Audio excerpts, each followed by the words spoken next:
Today, I'm really excited to welcome a very good friend of mine. Her name is Teresa Kitchens. She's agency principal with the Sterling Insurance Group and host of the Power Women in Insurance podcast. And I'm simply excited and just joyous to have you here. You're one of my favorite people, Teresa, and welcome so much. I wanted to do a few quick housekeeping tips for anyone who is watching. If you have questions, put those questions in the Q&A box, and I'll be monitoring that as we go. And of course, this particular webinar, we're talking about podcasting and all the things that are very important to think about and the things that you need to know before starting an agency podcast. So the perfect person to host that is my very favorite, Teresa Kitchens. And Teresa, take it away. Well, thank you so much. I'm honored to be able to be here with y'all today. I think whenever we talk about podcasting, it's something we're all familiar with enough, but yet at the same point, something we all get really, really scared of whenever we talk about maybe starting our own podcast. There are millions of podcasts out there. We think, how are we going to stand out? How are we going to be unique? And how are we going to make our mark? So that's what we're going to be talking about today, is from an agency perspective. What is the value? What do you need to think about before you start, and how to make it simple? So I'm going to go ahead and share my screen. I actually have a PowerPoint here that I'm going to go ahead and work from. So I hope that everybody, all right, so now I think I can. Stacey, can y'all see my screen? I cannot. Oh, wait, it just had a lag. So. Hold on. I think it's coming on. Because it says host disabled screen share. Oh, bear on with my me. end. Sorry. But just to give you all a little bit of knowledge, again, my name is Teresa Kitchens. Very excited to be here.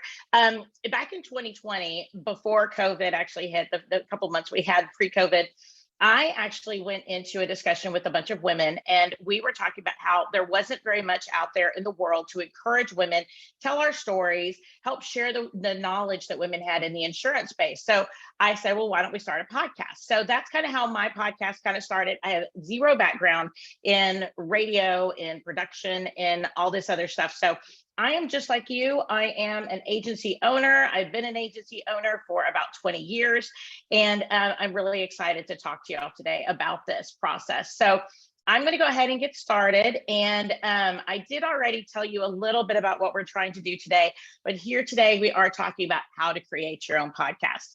You might ask again, who am I? I am a 19-year agency owner. We're actually going on 20 years in March. Very excited. Today is September.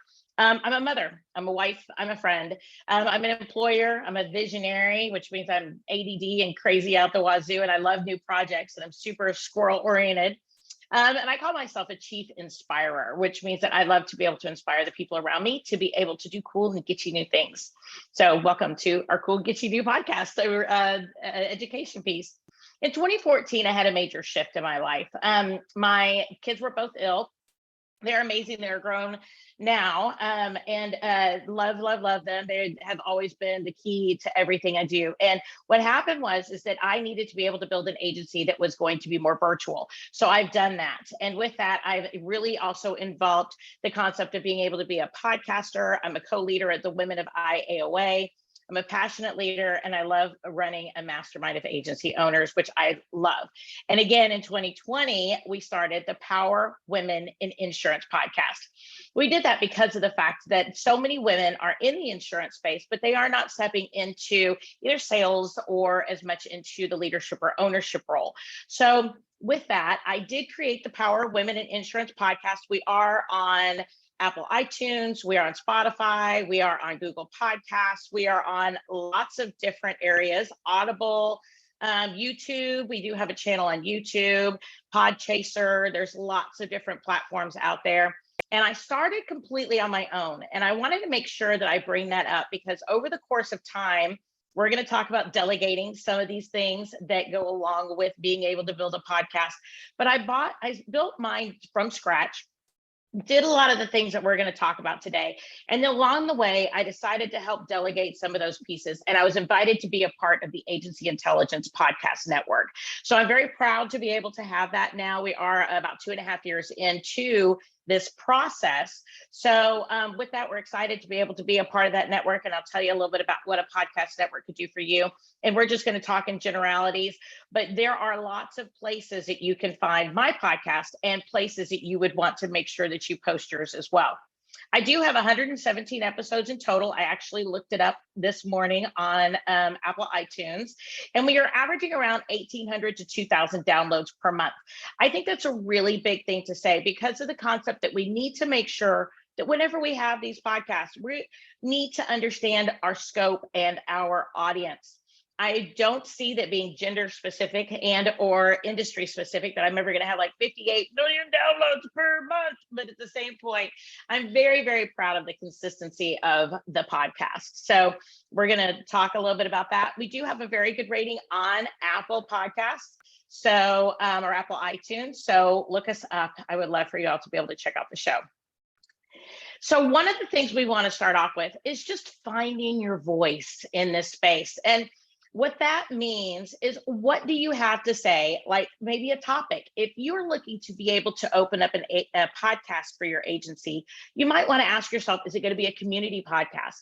Am I going to highlight specific community people, team members, businesses? Am I going to highlight maybe a certain area of my city, right? Like maybe a local area that you really function within. Maybe you really niche into your industry on a certain niche for commercial insurance, and you want to be able to have a podcast specifically for that niche industry. There's lots of different ways for you to be able to come up with a topic that really suits what your goals are.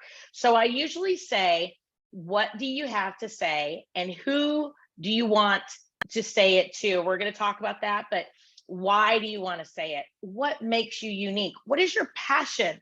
I always say, what sets your soul on fire? And by being able to look at what you have to say, why do you want to say it? Then you can also say, how long will it take for me to say it? I usually like for my podcast to be approximately 30 to 45 minutes. That's usually a nice commute to and or from work.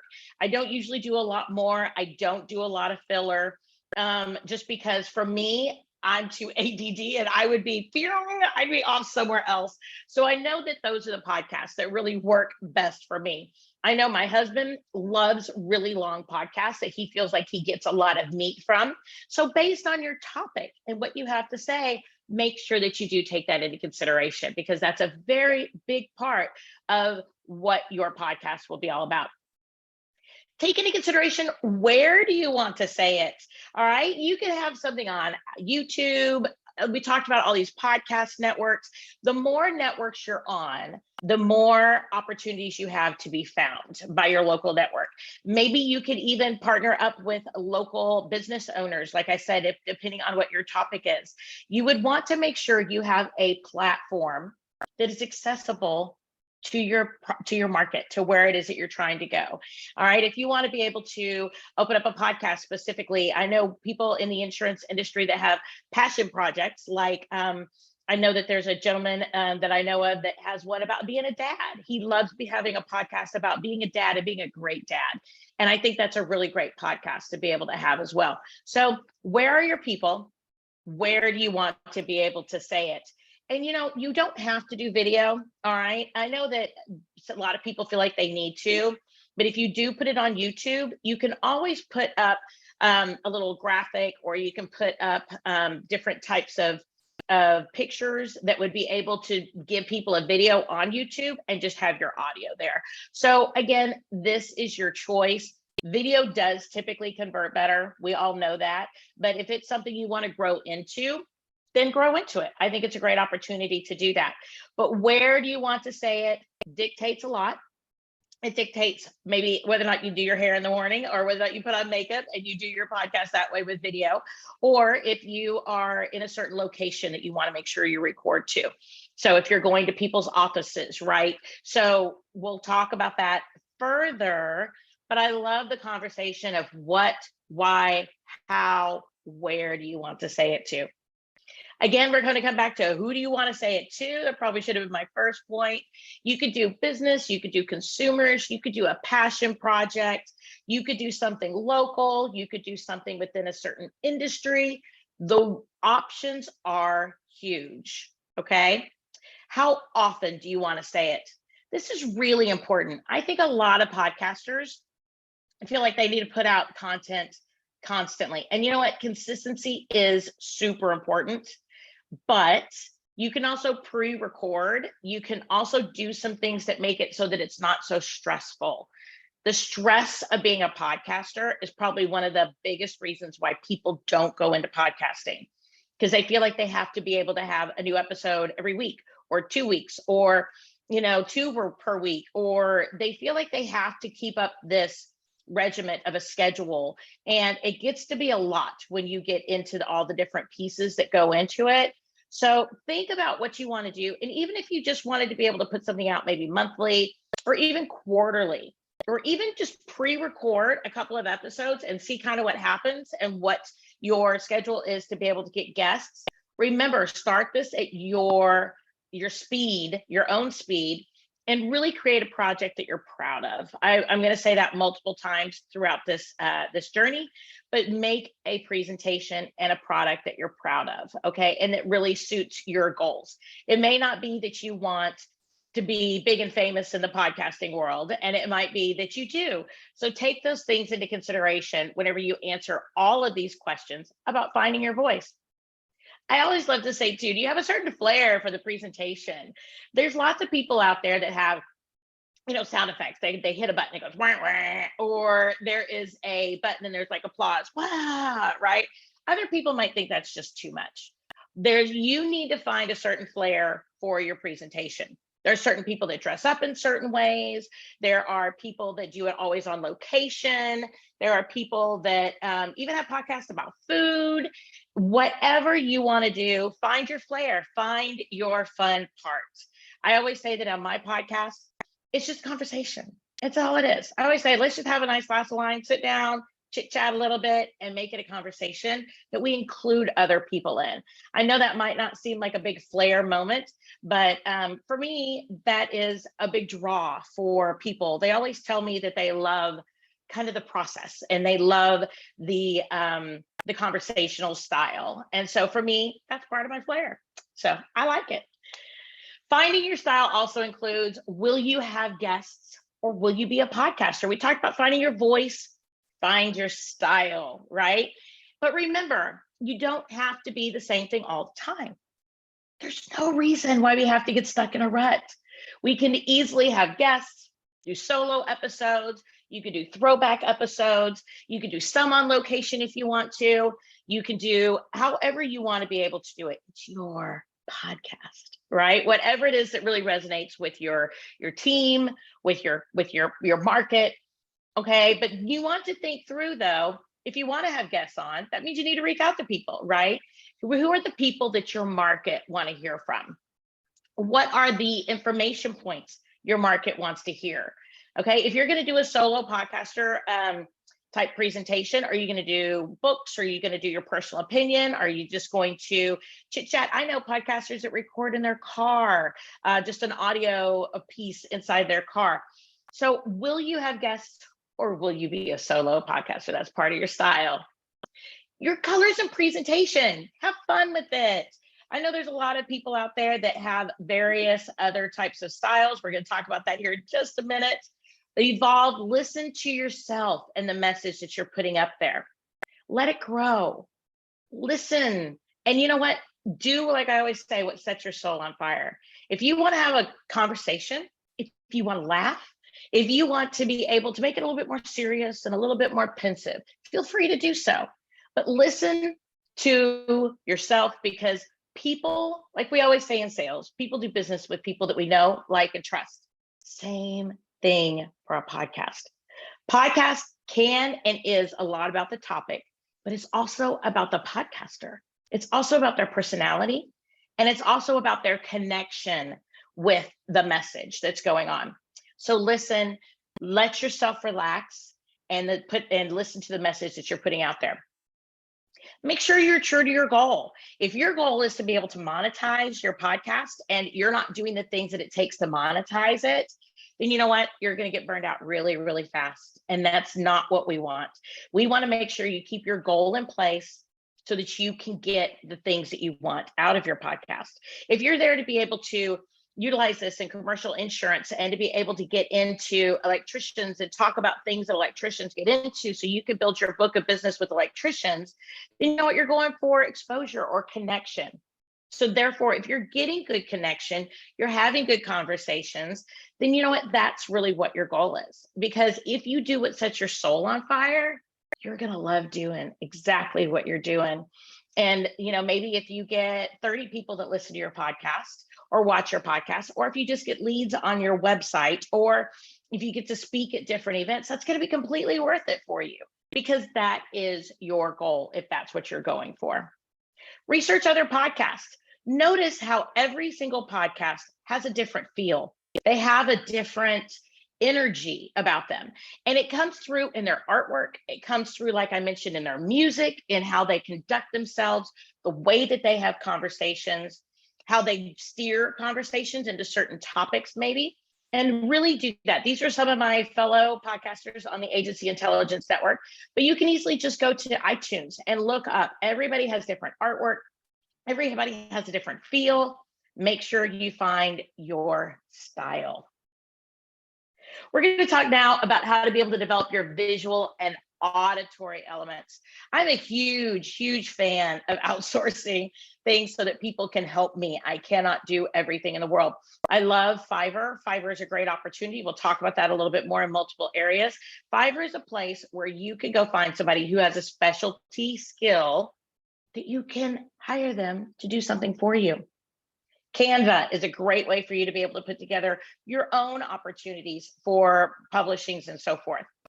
And Upwork. I love Upwork. We'll talk about Upwork a little bit more, but you will want to be able to discuss podcast art.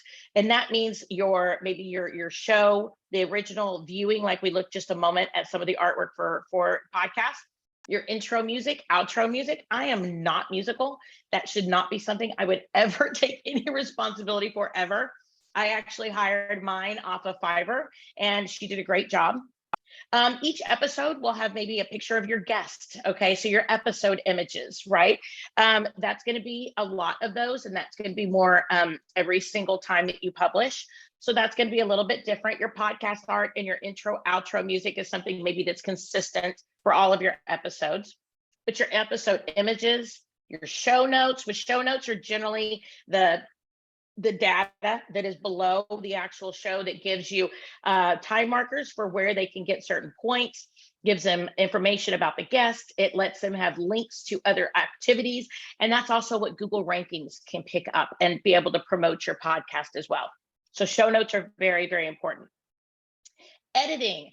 Oh my goodness, we are not all perfect individuals. We are not perfect people. I am very stream of consciousness. I'm very just kind of out there.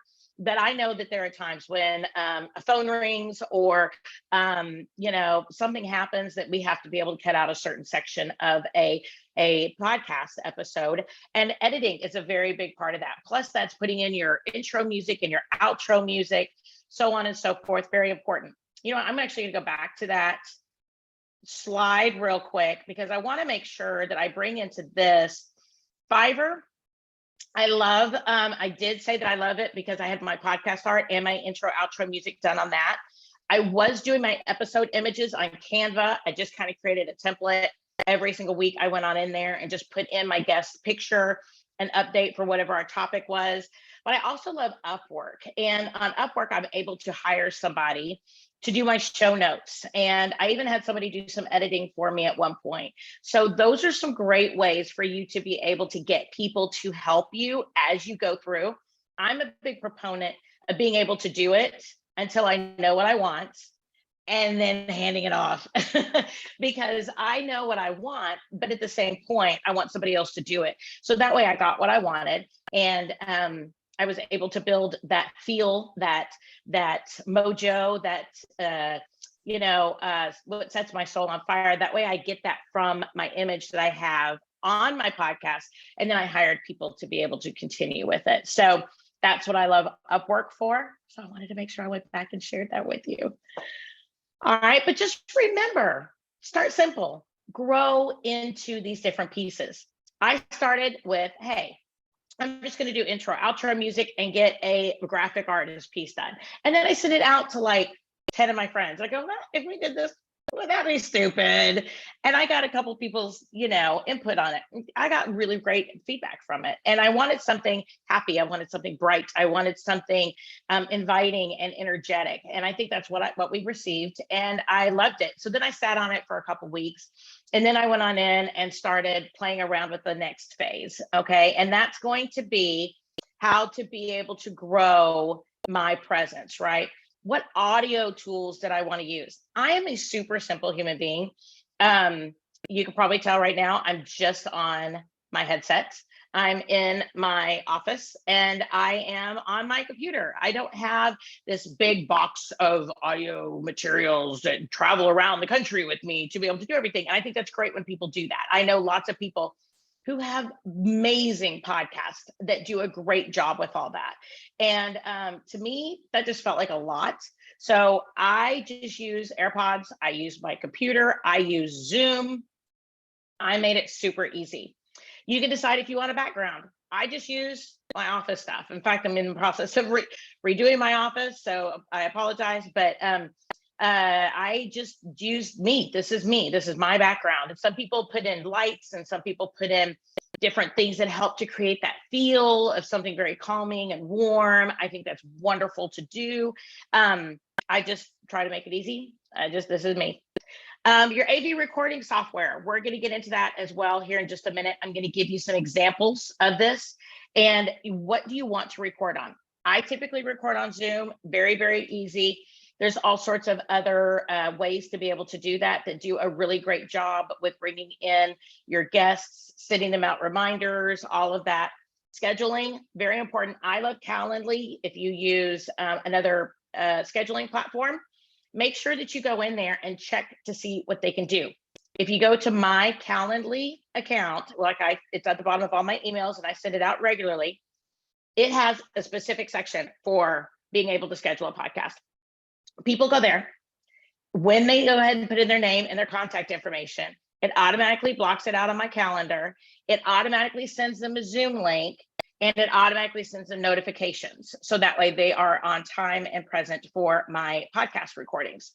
I found that was huge. When I just individually tried to schedule, people didn't show. I forgot to be able to send them something. I was creating Zoom links at the last minute. It was hodgepodge. It was chaos. So for everybody, now we use Calendly. But I know that there are a lot of other opportunities out there, and some recording software has a schedule fit into it as well, and links and so forth. So check all that out, because it depends on how much money you want to spend, how much automation you're comfortable with. And I want, like I said, keep it simple. So I use Calendly and Zoom. Super easy. Video recording. Do you want to do video? I'll tell you, when I first started, because I started end of March 2020, COVID was going on. Women were, working from home. Their kids were out of school. Everybody's hair was up in a top knot bun. And we promised everybody we are not doing any video, no video, right? But as everybody started kind of coming out of all that, we started doing video. And now I make sure that people know, if you don't want to be on video, please tell me ahead of time. And I don't have any problem not doing video. It's just, one of those things where we started publishing on YouTube. So therefore we do video recording. But make sure you talk to your guests about that if you have guests, because you want them to know that they will be on video. To be able to stick somebody on video when they don't know that's what's going to happen can be a little iffy on that one. So, but grow into these elements. Start small. And then if you want some fancy background, or then you want to increase your audio tools, or then you want to go to a big recording software platform, do it.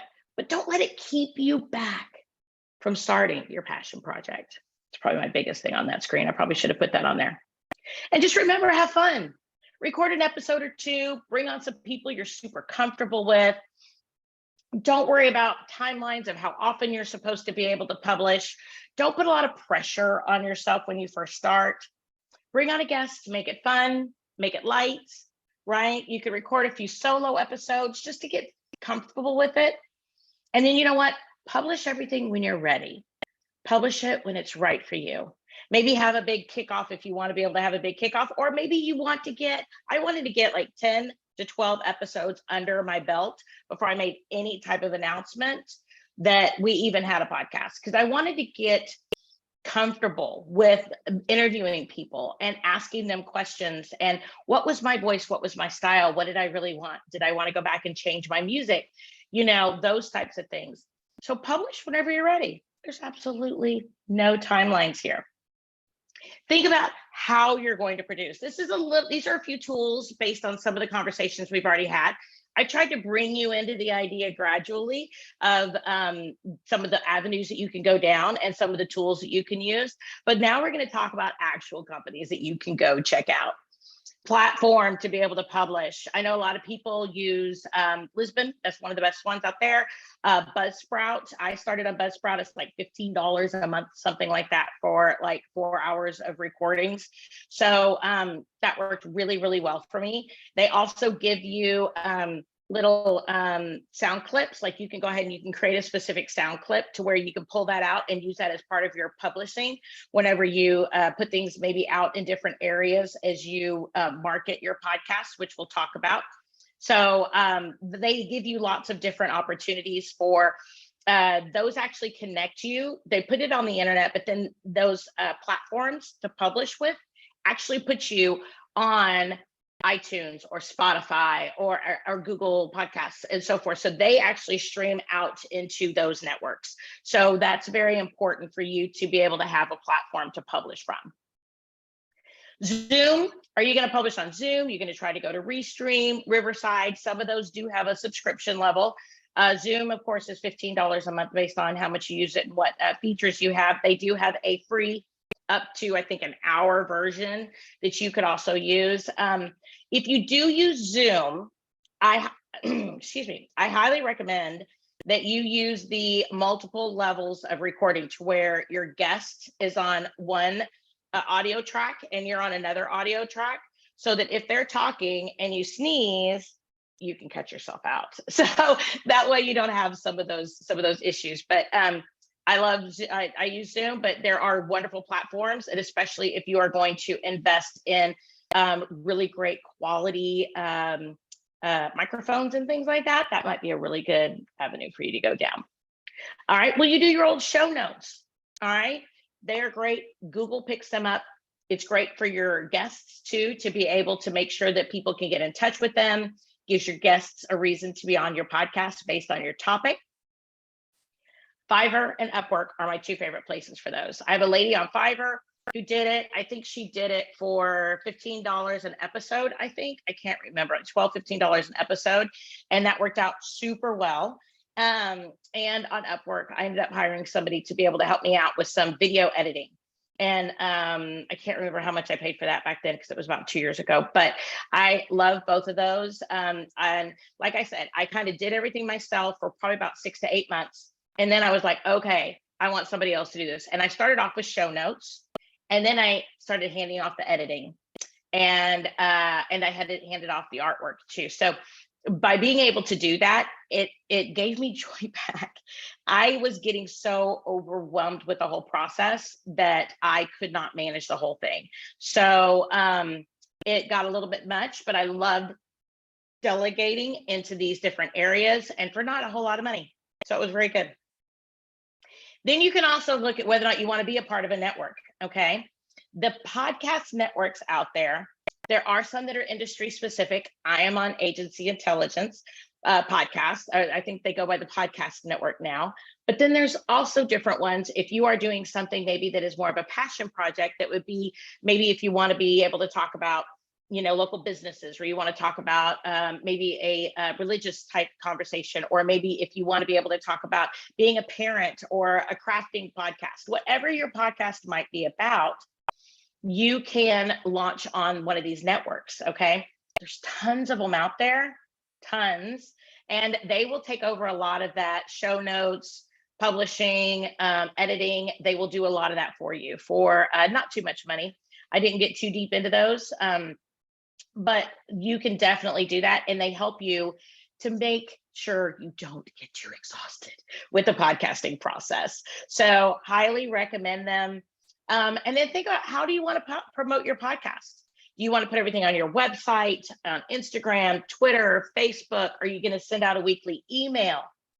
This is all important based on where your market is. Who do you want to attract? Remember, we determined that in the very beginning. So now we're going to say, where are my people, right?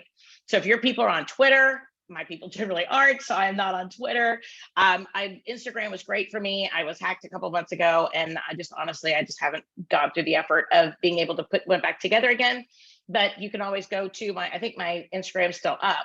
But Instagram is a great area. I need to get another one out there. Facebook is great. It's great because you can tag your guests. Your guests can tag you. People can comment. They can share with their network. Facebook is awesome.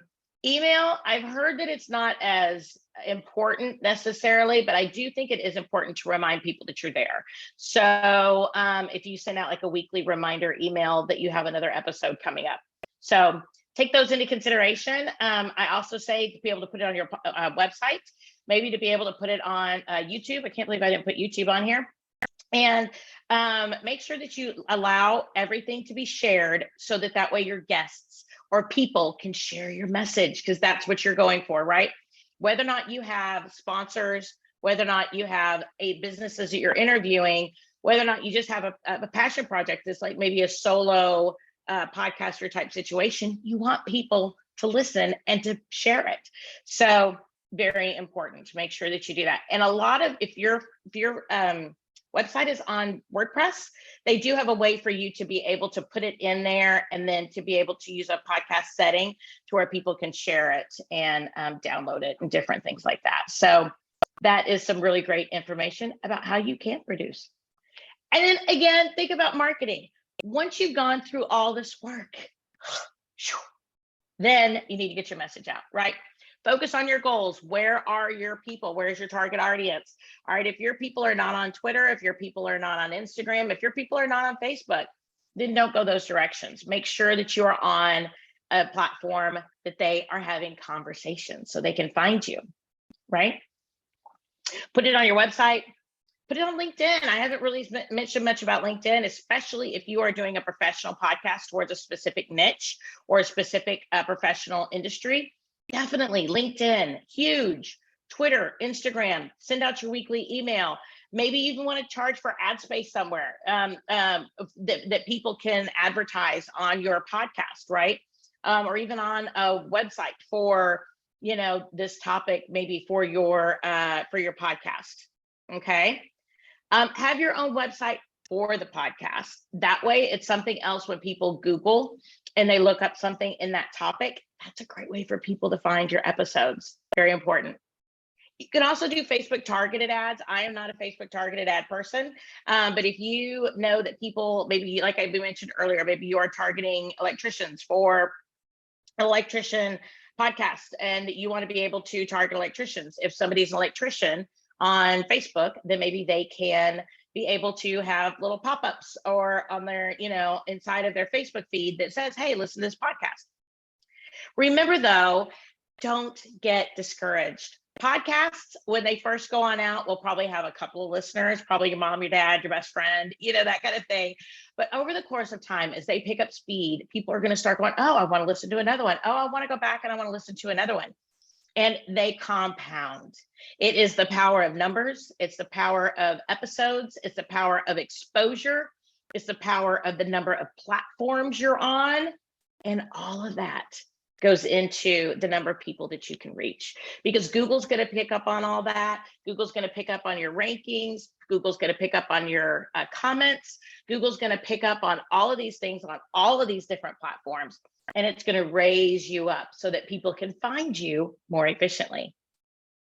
All right. Blog about your podcast. Take your podcast. There's actually rev.com. I didn't actually put it on here, but rev.com, REV as in Victor, rev.com, you can take the audio portion of your podcast, put it on rev.com. It will, for very, very reasonably, give you a transcription of your podcast conversation or your episode. And then you can tweak it a little bit and make it a blog for your website. What a great idea. And again, it gives you better Google rankings, give you more opportunity for people to find you. All right. So, and then blog about your podcast. Okay. Maybe, take pictures whenever you're on. I know that Stacey and I, when we were talking not too long ago, she took a great picture of when we were kind of discussing how to be able to set up this podcast discussion. And she took a great picture. I am not that great about this. I need to do this more often, where I take pictures of myself and a guest, put it on my Facebook, Instagram, say, hey, y'all, we have a great guest coming up. You don't want to miss this episode, right? And it creates a little bit of a tickler, something for them to look forward to.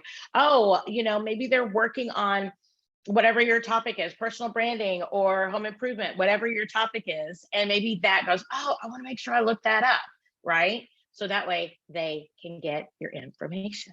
That's what it's all about. This is really just about putting yourself, your passion project, into the cloud, into the universe for people to find you. So the more you put out there, the easier you are to find. So these are some basic tenets on how to be able to start your podcast. You can start super, super, super simple. Just Zoom, record, do a little bit of editing. If you are on a Mac, I work on a Mac. And if you have a Mac in your house, iMovie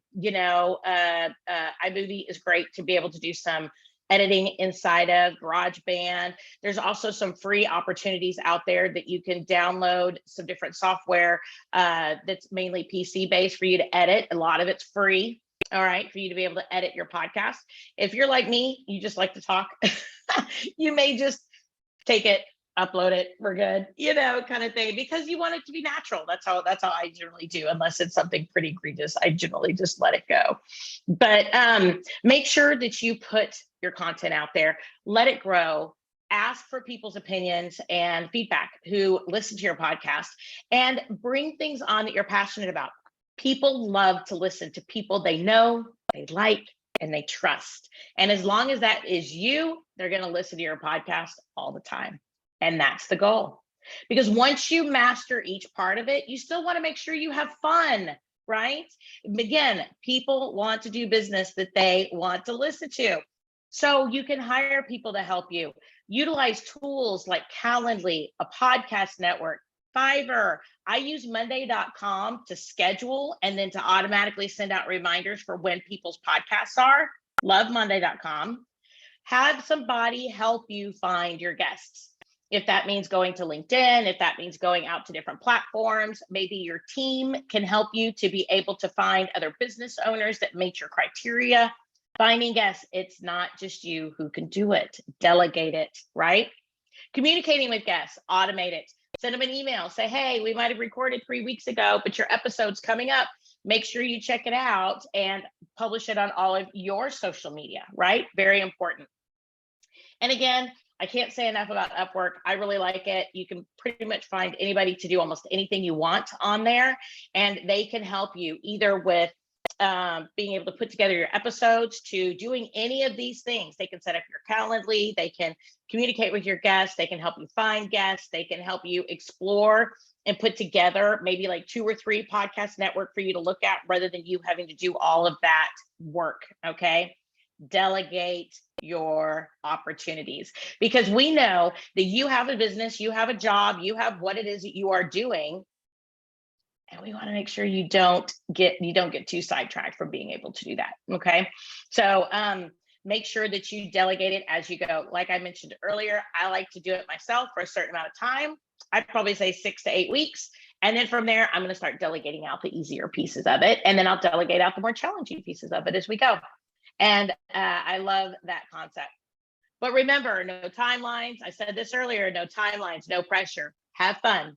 Bring on guests. Record a few solo episodes and publish when you're ready. Remember to always have fun. When you enjoy what you're doing, others want to be around you. and that is contagious online as well. So that is my big takeaway for everything that we've talked about. We've talked about a lot of the minutia. We've talked about a lot of the details. Hopefully you got some good resources on that, but always remember that when you enjoy what you're doing, others want to be around you, and that comes through on a podcast. I just want to be able to say thank you so much to you, Agent Taro, for being able to have me today and to be able to talk about podcasting. If you guys want to reach on out and talk to me, I'm here. You can Google me. I'll pop up in a lot of different places. Check out my podcast, Power Women in Insurance. And I would love your feedback. And if you know amazing women out there that we can go ahead and highlight in their insurance journey, that's great too. But thank you so much. And I cannot wait for you to reach out to me and tell me about your passion project for being able to make a podcast. So I'm pretty excited for where this is going to go. Thank you, Stacey, for the opportunity. Gosh, can I just say, I just love you. You just laid it out perfectly, and we're so thankful that you were on here with us. You said it perfectly. There's so much opportunity out there, and whether you want to do a personal podcast for personal branding, which I do myself, if anybody wants to check it out, it's called This Wobbly Life. Check me out. And in addition to that, you could do, like she said, a business podcast. There, it's just the sky's the limit, and you have gone through every scenario so beautifully. So thank you so much for being willing to share all of the things that you've learned over your 117 episodes. And what an accomplishment. So Well, thanks thank so you. much. I appreciate it. Thank did a you. great I job. love doing it. I love being able to do all this and to share everything that we get the opportunity to do. So I am blessed. Thank you for allowing me to be on. No problem. And just to recap, if anybody wants to ask Teresa questions, I'll be sending out an email with the basic information on how you can get in contact with her.